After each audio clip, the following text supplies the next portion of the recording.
Salam pemirsa yang dikasihi Tuhan, kita bertemu kembali hari ini di dalam program On Target dalam seri wanita-wanita yang berpengaruh dalam Alkitab.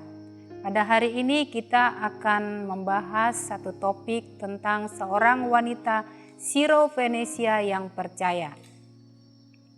Saudara pemirsa, kisah tentang wanita Siro-Fenisia ini dapat kita temukan di dalam Alkitab, yaitu di dalam kitab Injil Matius pasal 15 ayat 21 sampai 28 dan juga terdapat di dalam Markus 24 ayat 30. Nama dari wanita ini tidak disebutkan, tetapi kisah ini dicatat 2 kali di dalam Alkitab, yang menandakan bahwa kisah ini sangat penting.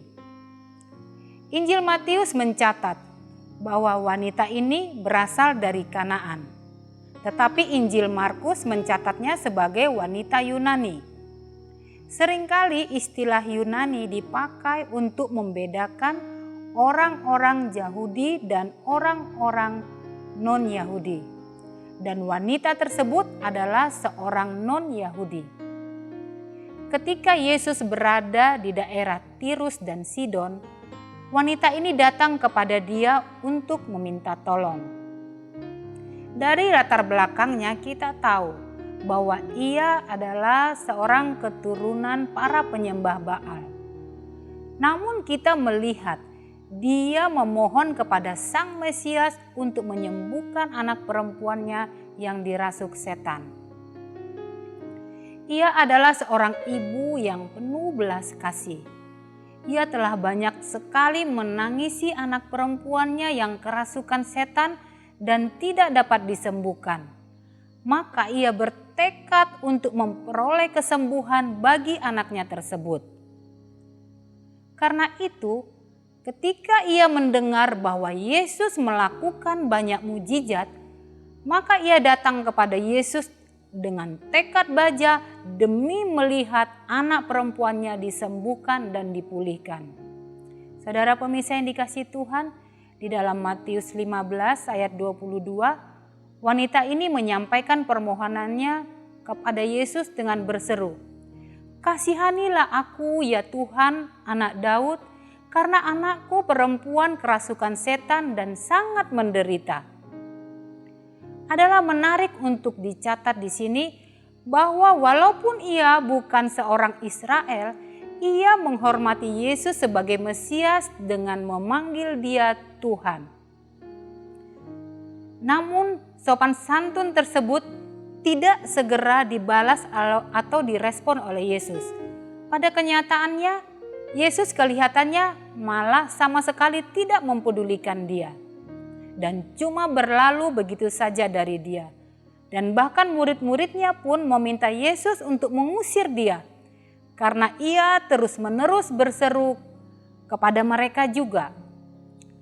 Ketika Yesus pada akhirnya menanggapi kenekatannya, kata-kata Yesus sepertinya tidak tertuju kepada wanita tersebut secara pribadi, tetapi menjawab wanita tersebut dengan berkata, "Aku diutus kepada domba-domba yang hilang dari umat Israel."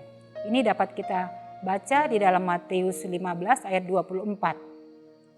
Tetapi semua ini hanyalah sebuah ujian, karena Yesus mempunyai suatu rencana tertentu di benaknya.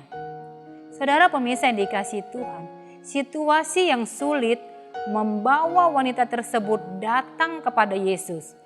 Ia datang bukan untuk mendengar ajarannya, melainkan untuk mendapat kesembuhan bagi anak perempuannya. Namun, ia datang dengan iman yang begitu besar, sehingga perkataan Yesus tidak menghalangi dia dari misinya. Dan ia tidak kecewa ketika Yesus kelihatannya seperti menolak dia.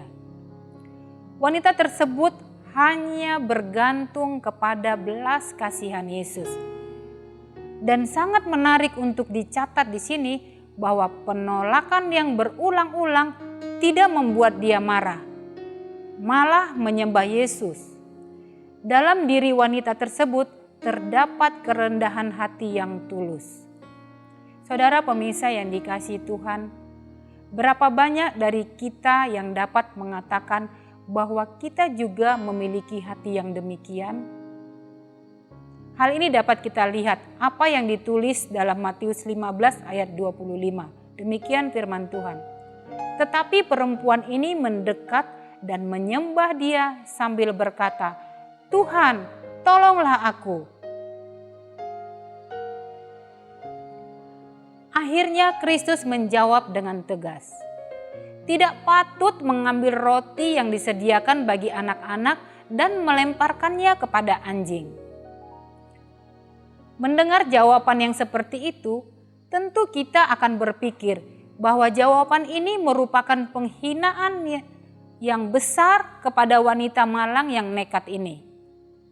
Tetapi di luar dugaan, wanita tersebut dengan cepat menanggapi dengan berkata, "Benar Tuhan, namun anjing itu makan remah-remah yang jatuh dari meja tuannya." Matius 15 ayat 27. Jawaban ini penuh dengan hikmat dan juga iman yang besar. Dan jawaban ini telah Tuhan nantikan dengan berkata, "Hai ibu, besar imanmu, maka jadilah kepadamu seperti yang engkau inginkan."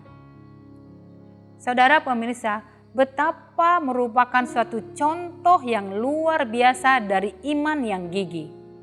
Tidak ada satu kisah pun di dalam pelayanan Kristus yang mencatat adanya seseorang yang begitu gigih.